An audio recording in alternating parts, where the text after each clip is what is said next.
Welcome to the Product Boss Podcast, where we help product-based businesses grow their sales and improve their strategies.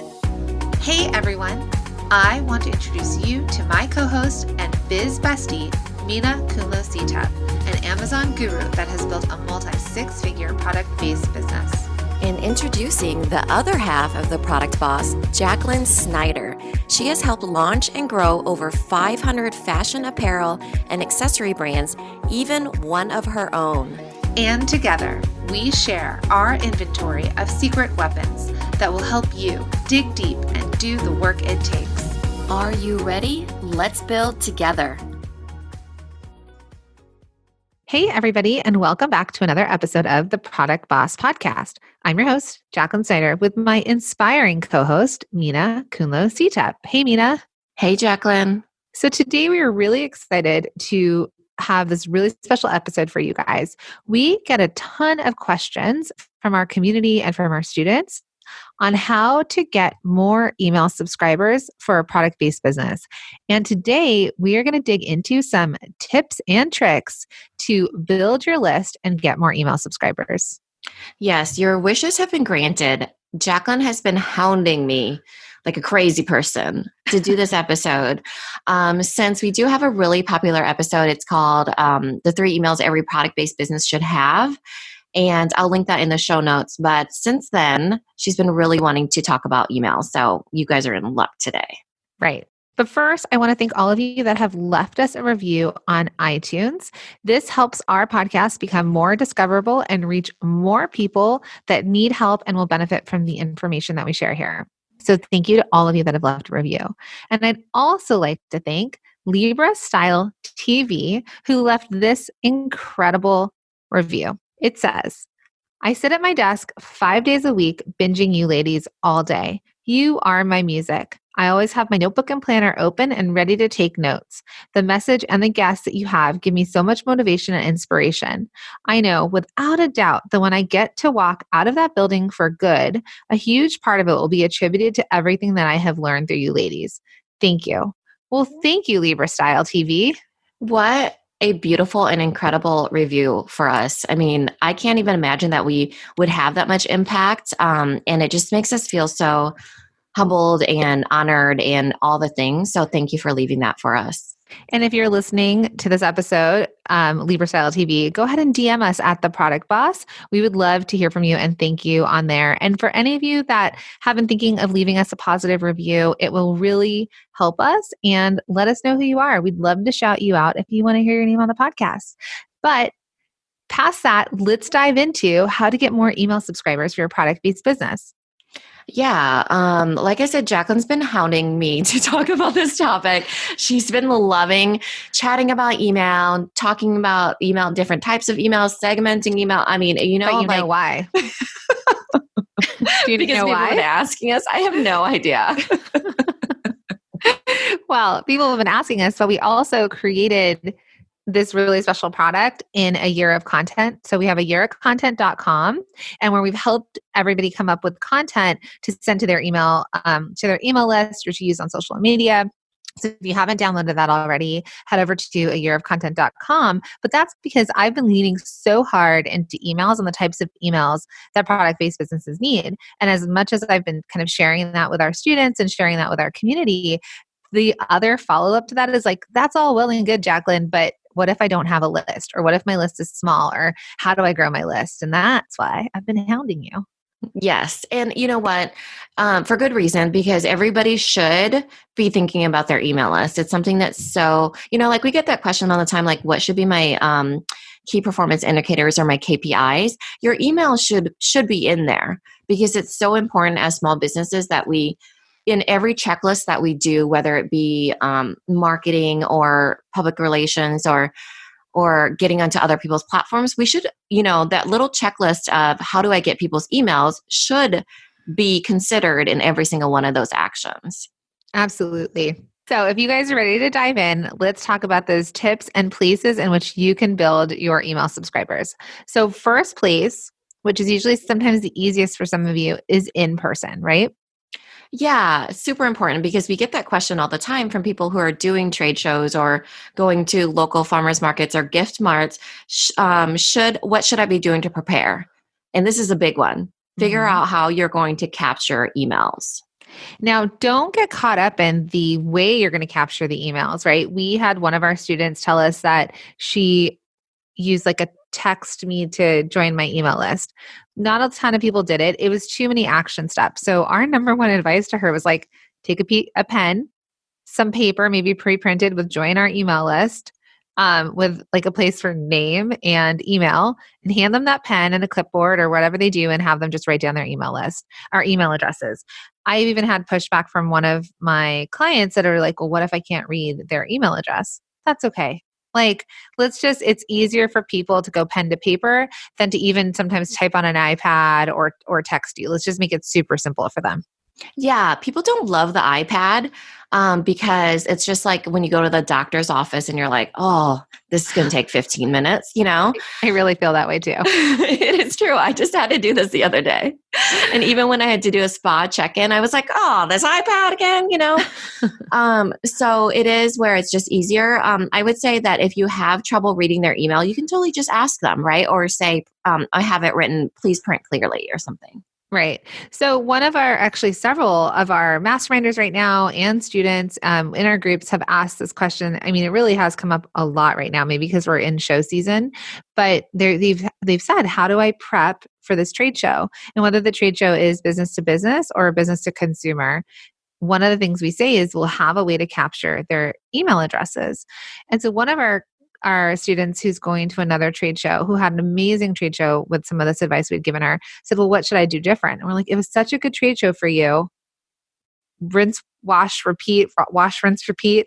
Both. Whatever way it is, do the same thing. Don't feel like you guys, when you go to these trade shows or whatever, that you have to change things up. So, one of the things was somebody was like, well, I got 25 email subscribers. Well, that sounds like a lot or a little to some people. If some of you pay for ads and 25 email subscribers is a lot of money. You could be paying $5 to $25 a person if you're paying for ads to get them on your list. Now, or the flip side of that is you have a few hundred people. If you get 25 new subscribers that have actually physically seen your product and met you, they're way warmer of an audience to market to than random people off the internet that have found you and opted in.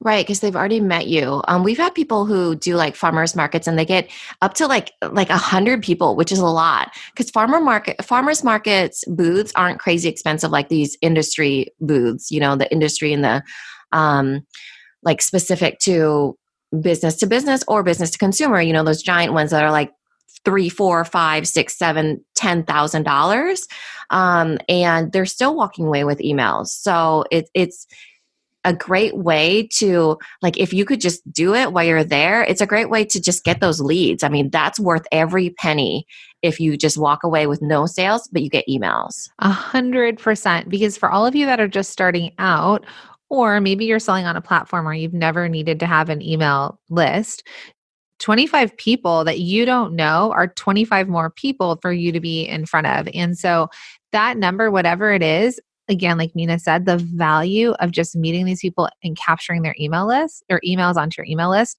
is crucial. Now, the next question you might ask is, well, what carrot do I dangle to get them to sign up? And there's a lot of different ways that you can get people to sign up in person. So, Right.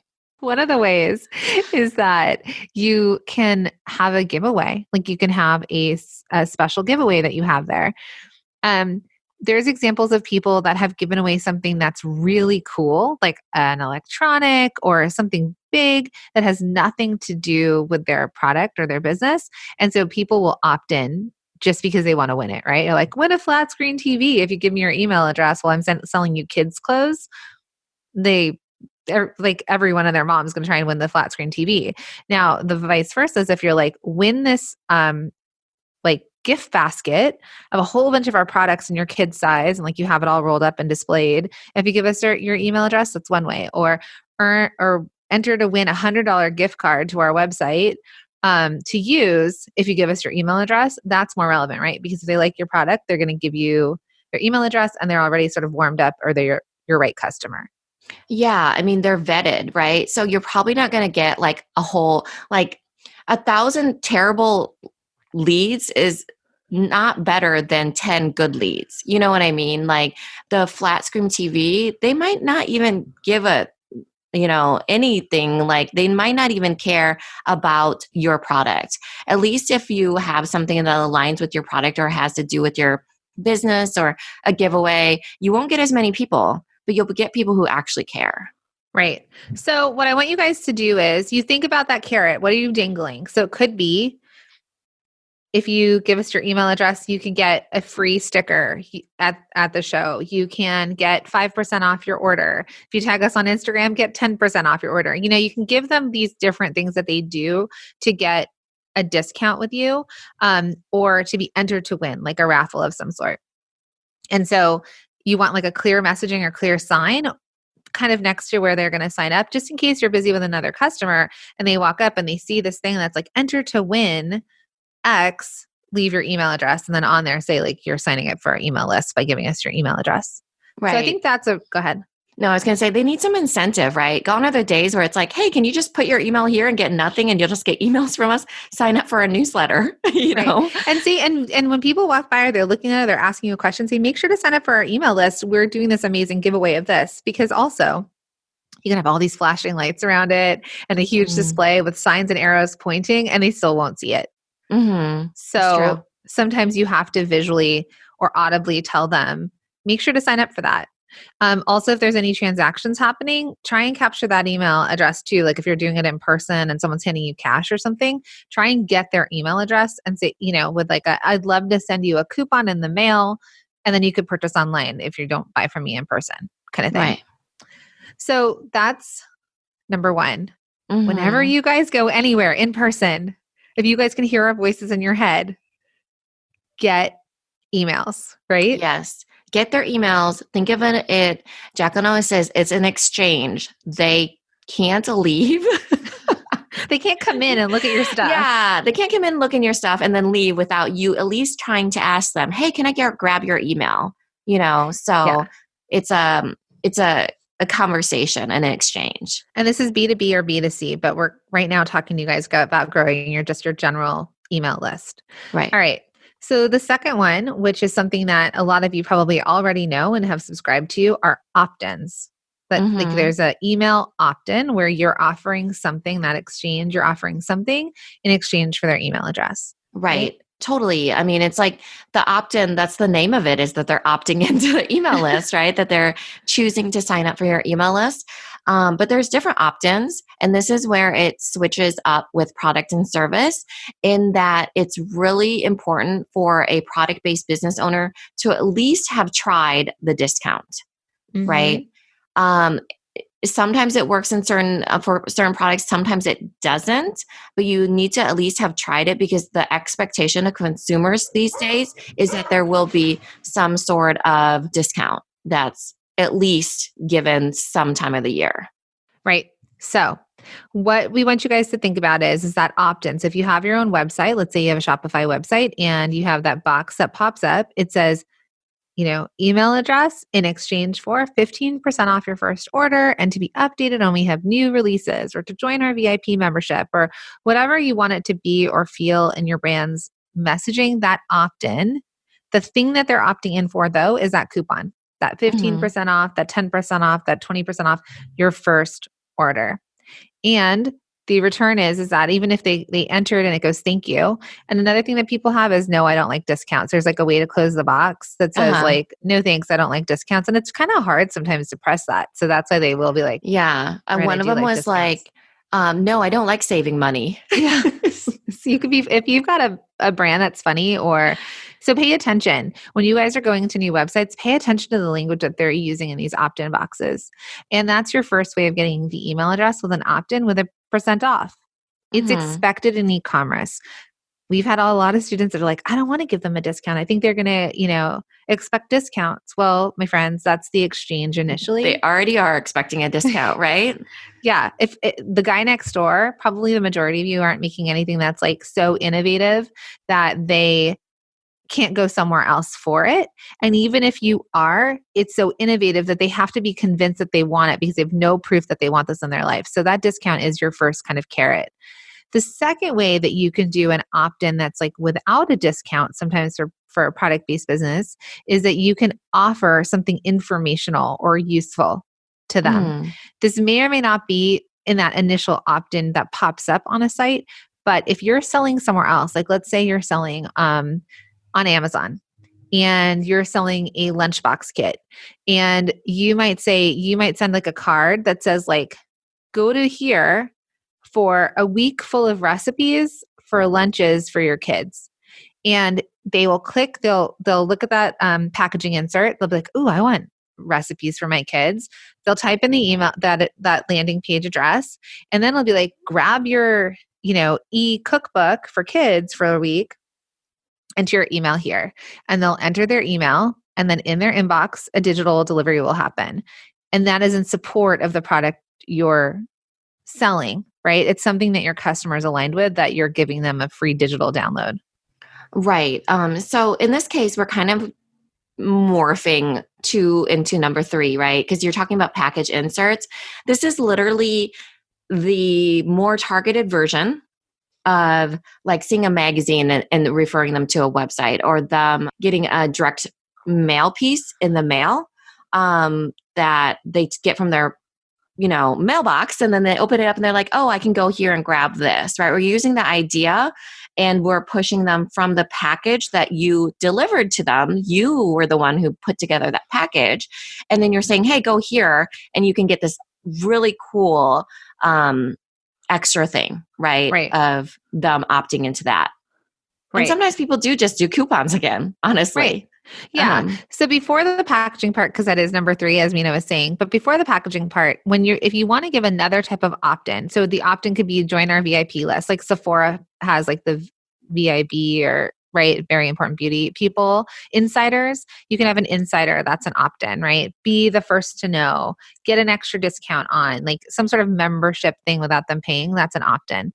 A second thing is like an add-on to the product or a support to the product, or like Mina's talked about, she's had for Little Labels, she had a list once that was like how to pack for camp, because but it might be a link on her site, or like something that's like actually a blog, but it's a thing that they press on and then they have to give their email address to get that download. Or it could be something even on Pinterest where you're doing images on like free list for packing for camp, and they click on it and it brings them back to your website where they have to enter their email address to get that download. Right. And I want to preface this with it has to be enticing enough for them to want to go to a site and to put in their email address. The camping thing, they enjoyed it because it was an experience thing that they got to do with their kids, right? It's a big deal to send your kid off to camp, especially for the first time. But not all opt-ins are created equal. Sometimes it's not enough for somebody to want in order for them to go to the site, type it in the URL, and put in their email address. But here's the thing. Even if you get 3 people, 5 people, 10 people, it's still important to cast that net, because imagine that's from probably a little bit of effort, but that could roll into more people and more people. This is a long-term play. Email is not something that's like super easy to do as far as, hey, I'm going to get a whole bunch of emails and they're all going to buy from me immediately. So this is a strategy that is a part of building your business. And so even if it is, like I said, 3 emails or 5 emails, that's awesome, because typically emails they're very expensive to get a lead. Yeah. And if you guys have never run an ad campaign before where you're actually paying for leads and you have no idea what it costs to just, like Mina says, cast that net and then convert people from actually just being a part of that net. When you guys see an ad on Instagram for like a pair of shoes and then you click on it, that costs that person money to click on it, but they don't even get your email address unless you actually purchase the shoes, right? So think about all the people that might click and don't buy, and like how much it costs every time for that to be visible to thousands of people or hundreds of thousands of people. So, all right. So let's jump in from that classic opt-in. So you can have the opt-in on your Shopify site, for example, or the opt-in can be some sort of landing page in a way if there's like a free downloadable. Because if you're don't have a website that you're selling on specifically, but you're still trying to build your list, that might be an option. So then the next part goes through your packaging or your packaging inserts. Right. This is kind of how we were explaining it just a bit ago, but the idea is really just to try to capture their emails because they're on perhaps a different platform, right? So if they're on Etsy and you're sending stuff out to them, or if they're on Jane and they're a flash sale, or if they're on Amazon and you're fulfilling yourself, to get a package insert in the mail within that package would be a way for you to bring them to your platform, which is your website, right? Or if you don't have a website yet, it's to your email list. And so you can have an email list without having your own website. You just have it in MailChimp or whatever else, Klaviyo. These are email service providers. But the point is that you're bringing them into your world, so you're not reliant on those other platforms to always have those people, right? Yeah, you hear a lot of people talk about how you can't build on borrowed land. These other platforms, we call them OPPs, other people's platforms, are not our own. And so if they were to shut you down, if they were to close down your store, if they were to go under, what do? Right? That was where you were selling. So if you have a way to capture email addresses to at least contain them, even if you did no marketing to them, but you had this email list, you know that if something, heaven forbid, happened to your store on another person's platform, that you could easily email them and be like, hey, we're no longer on Etsy, but come on over here. Now, Etsy, we want you guys to follow all the rules and terms and conditions of different sites like this, but sometimes people offer, like, again, we talked about like a free download, like get your free recipe card or get your 5 tips to getting your kid dressed in the morning in the packaging, let's say on Etsy, to be able to then get that person to make that click and give you their email address without pulling people away to your website to buy. Right. And this is really the idea of the insert, right? Because I know inserts are actually okay with Etsy. So if you're fulfilling those orders, you should not be emailing them and saying, hey, come over to my website. You can have a footer, at least from what I understand, in your description that says, hey, sign up here. And it's just a link. You can't actually say, come over here as far as like emailing them individually. You can't just take their email, but you can have an insert. An insert is okay. And that's the package insert that's delivered to them. And they have the choice of whether or not they want to go to your website or not. Right. And so then here's my question really quick about the footer is, can they say, join my email list to get, 10% off your next Etsy order? I know they can say, join my email list. I don't know about the 10% off, though I have seen people do it. And then there's the option to click. The whole reason is because then they have the option of whether or not they want to click, right? Whereas like Etsy doesn't want you to be the one taking action and emailing them without approval, know? Right. So that's just another way to gain a list, because I know a lot of you do sell on Etsy, for example, and that's a way to offer a coupon even for them to buy again on the platform. Because I know a lot of you, we have a couple students that we work with that are multi-million-dollar businesses that only sell on Etsy. So we're not saying that you ever have to go off of it, but your list is yours. So figure out your way to do it. And one of those ways is through packaging. Right. But stay on Etsy. Absolutely stay on Etsy. Yeah. That whole saying of don't build on somebody else's land, definitely build on somebody else's land, but build your own house too on your own land, Yeah. And so if anything happens to that other house on that other land, you're okay. Put it on a trailer so you can wheel that out of there if you don't have that land. But I mean, it really is your backup, right? Because if you guys ever had the idea of wanting to sell your business, like if you wanted to be something that someone could buy out from under you, you do. Like they're not going to probably buy an Etsy shop.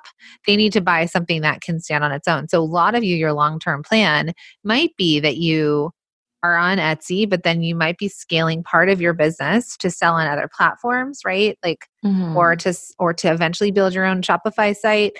We have a lot of people that we work with right now that are Etsy, but they've taken like really good products and moved them to Amazon, or really good products and moved them to Wayfair, but they're not doing their entire collection, or they're on Shopify site. So as you're building your revenue, making sales, doing all this stuff, we still want you to gain email addresses. Because guess what? If you are on Etsy and now you're on Wayfair, you can email your whole list and say, hey, we're on Wayfair. Like, check us out. Go buy. It's true. And your email list is your asset. you know, Yes. Because we started with me saying about selling your business and they want to know what your yes, assets are, and your customer list is an asset. it is. Right. Okay. So speaking of other people's platforms, let's move over to Instagram. Definitely not something we can control, and it's super frustrating. Yes. But Instagram and Facebook, but um, Instagram's another way for you guys to build your list. Yeah. I mean, these are tools. So exactly. So on Instagram, for example, one thing that we fully believe in as such a useful tool within the tool of Instagram is DM. Hmm. And if you don't have 10,000 or more followers, it's hard. You don't have the swipe up feature. There's ways that you have to get super creative. So you could do, what is it? The little question box where it's like, ask me a question, and you could post that little question box on something and be like, flash sale to everyone on Instagram. Give me your email address and I'll send you a 50% off coupon right now Hmm. in the DM. Right. Right. And then all of a sudden, like you put flash sale and anyone that follows you will give you their email address. And then you'll put that into your email list, and then you'll email them like the 50% off, or you'll DM them and email them. Candel's did that during Black Friday. They had a 30% off Black Friday, but on Instagram, they posted, anyone that posts this image and tags us, we'll send you a code in the DM for 35% off. That wasn't a way to build their list, but if I purchased, I would be on their list. That's one thing. You could also do it the other way of like, tag us and we'll email you a coupon code, and it would have been an extra step. But if you don't have a ton of followers, you can always just then go in and be like, what's your email address? Let me send you that discount. Right. I mean, I love that because people are not going to, like, let's say you're on Facebook and you say, leave a comment with your email. They're not going to comment. And same with Instagram, leave a comment with your email. They're not going to, but the DMs are very special. Just like the Facebook Messenger, nobody gets to see those besides your own very own eyes. So you can say, what's your email? I'll send it to you. And people feel like, oh, I'm not having to put my Put it email on where blast. anybody, yeah, put it on blast where everybody can steal my email, basically, you know? Um, exactly. So there's also like, we use text magic when we're in launch for let's say Multi Shoe Machine. And that's another thing that like you could say, like, you could even be in your bio, text da da da for the discount, and like you could text someone and get that email address. But I digress. The thing is that Instagram, you have these ways to engage with your customers on a personal level where they feel like it's personal. And you can ask for the email in exchange for something, right? And that exchange is usually a discount, right? Or send me your email address and you get a gift with purchase. Something that's a freebie or an offer to them that they want to exchange. Yeah, it's like practically like the next step back from being in person from them because you can ask them and you basically know that they are right there.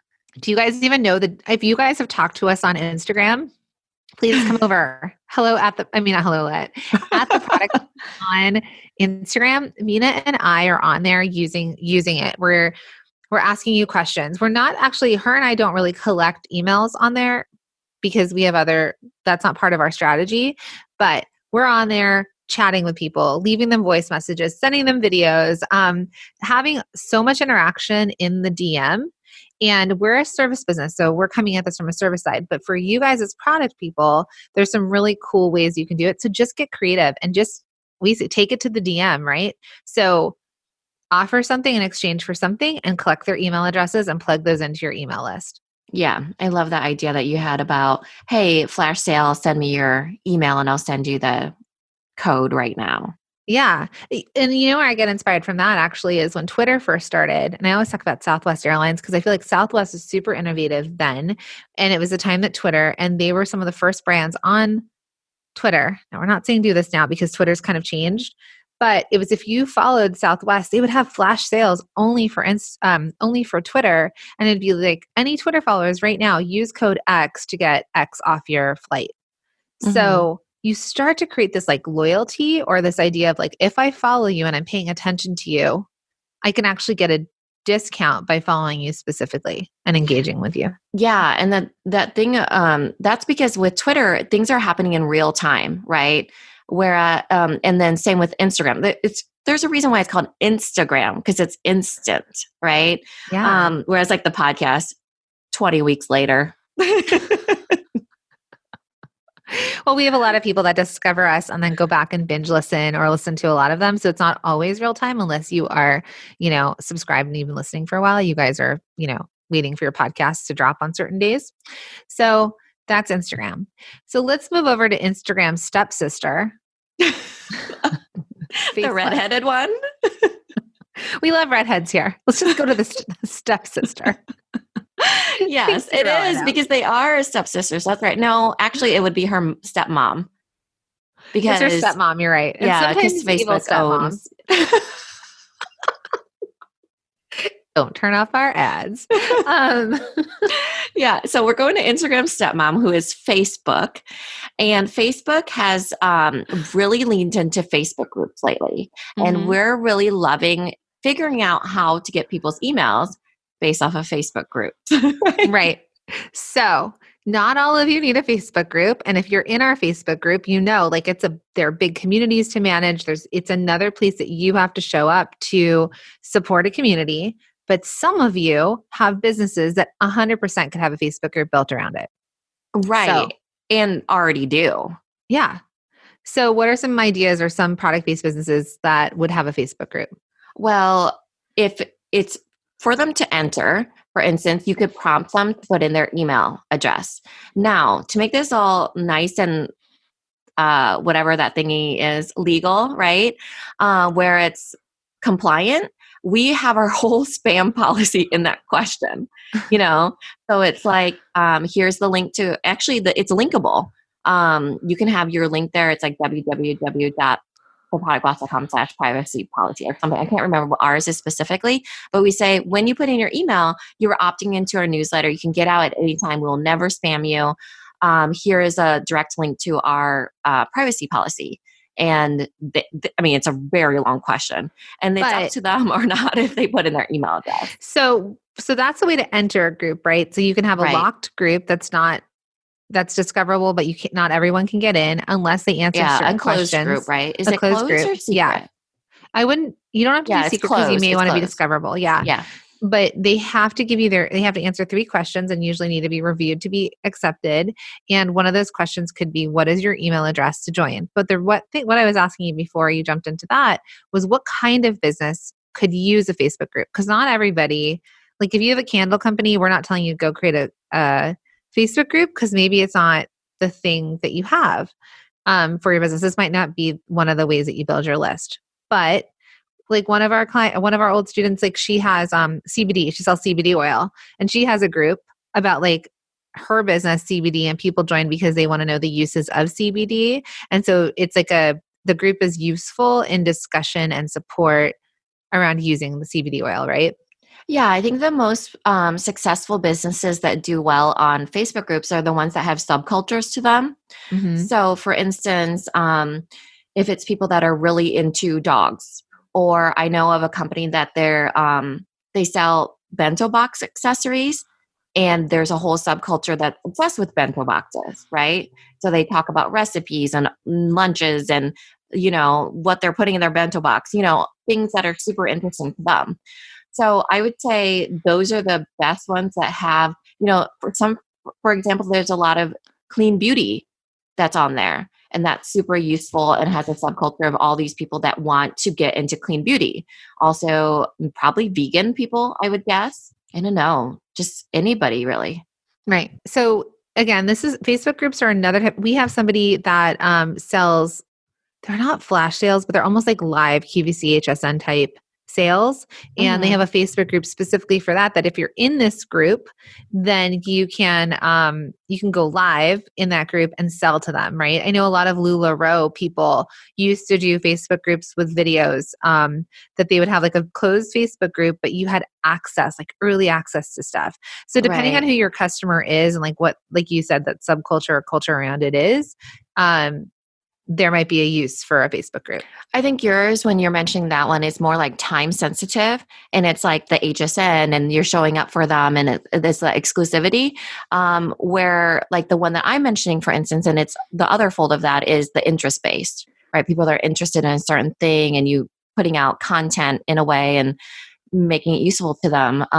So there's different forms of intention behind these. LuLaRoe did really well with that because it was like, you got to be part of like quote unquote like unboxings in a way of them getting their inventory and being like, oh, I want that black opaque type with like the unicorn, right? So yeah.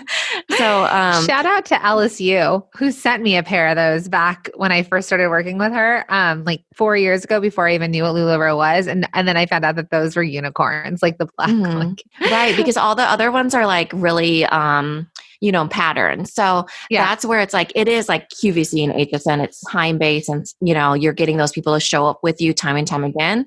And then there's the interest based ones, which are like, hey, you're into Harry Potter or bento boxes or I don't know, like clean skincare or all these different interests. Yeah.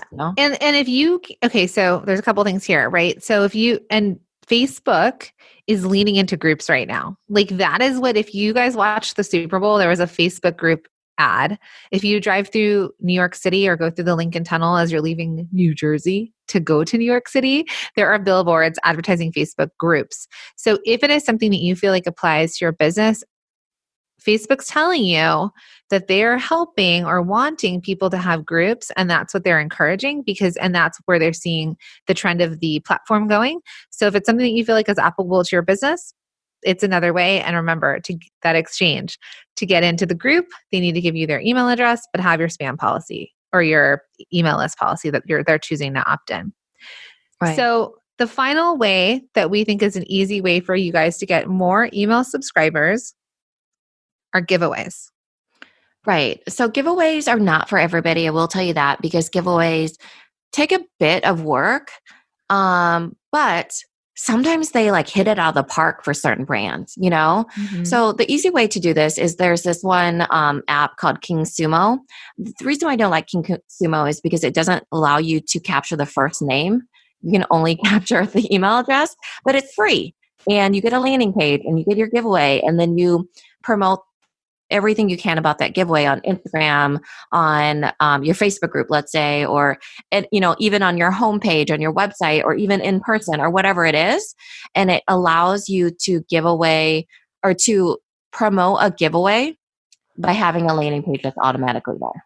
Right. So if you guys had followed us for a while, we had done a giveaway with Bumpin' Blends, who was on the podcast. And sometimes you'll see giveaways on Instagram that are tag us, follow us, tag someone else that you like, and be entered to win, right? And that's literally for Instagram follows and engagement. But another way to do it, even if you did do it on Instagram, because you wouldn't send the email because you're emailing the list that you're trying to grow. So you might do it on another platform, for example, like Instagram, where you do a beautiful image and you're like, this is a giveaway. Click this link or click link in bio to enter. Mm-hmm. And that would take them to this other landing page, which is what we did with Bumpin' Blends, where people put in their email address to be entered to win 1 week of frozen ice cubes that are smoothies, ultimately. So that is a way to do a giveaway, even using a platform like Instagram, to grow your list with some sort of giveaway, which kind of cycles back to what we started with in person, with that giveaway exchange, but that was in person. So how do you take that virtual? Right. This is totally the social version of it, right? Because you get extra entries if, they share it on Facebook, or they share it on, I don't know if there's an Instagram feature in the free one or not, but basically if you share it, you get more entries, and it's a way to go viral in a sense. Hopefully, fingers crossed, right? Mm-hmm. Or it's just a way for people to share if they want to via whatever social app, and it just makes it easy. So let's go back to, what are you giving away? Well, we've all seen those giveaways that people are giving away an iPad. And you're like, tag someone and enter to win. Well, everyone and their moms are going to try and win an iPad. And again, that may not be your customer. So when you're trying to build your list, guys, it's not about numbers. Sometimes Instagram sometimes feels like numbers, right? You want a lot of numbers, but your email list should be qualified people that you will convert from your list to warm leads to that will convert into customers that will then convert into returning customers. That is your whole goal with your list, not just to fill it. Because who cares? If you have 30,000 people on your list, but 29,000 of them are just, they've come because you've given away a car, not your customers. But if you have 30,000 people on your list and 29,000 of them are because you have worked really hard to build that list and that they are interested in your products, then those are your customers and you just have to keep marketing them and selling to them. Right. I see a bunch of giveaways for like $500 Target. You guys, everybody loves Target. You're going to get so many people and you're probably going to get their spam email that they don't check very often, right? So I would say just try to make it really, it's like the ones that I see have done really well. I saw this one that was like for fishing gear. And I was like, so smart because they're targeting men who are into the outdoor sports, And so, just try to align it with the customer that you eventually want to sell to. And that way, it's a win-win for both sides. Right. So if you guys were like, all right, fine, I'll do it on Instagram. You could also send it to your list, even if your list is small, 25, 50 people. But what you would say in your email would be like, hey, we're doing a giveaway and we're doing this giveaway for your friends and family. Forward this email to them as well to have them enter to win X. Sort of thing. So if you needed or wanted to use that, also don't forget about your friends and family. Like always ask them to share stuff. They're your biggest supporters typically, or like they're the closest people to you in the circle. So also with giveaways, you can do collaborative giveaways. I know a lot of people in our community they are aligning with that they have similar customers and they might be doing a giveaway where all of them are contributing something to the giveaway and they are each posting that. Right. And so when you enter your email address to win that giveaway, the whole group of them shares that email address list. So then they each can plug it into their emails.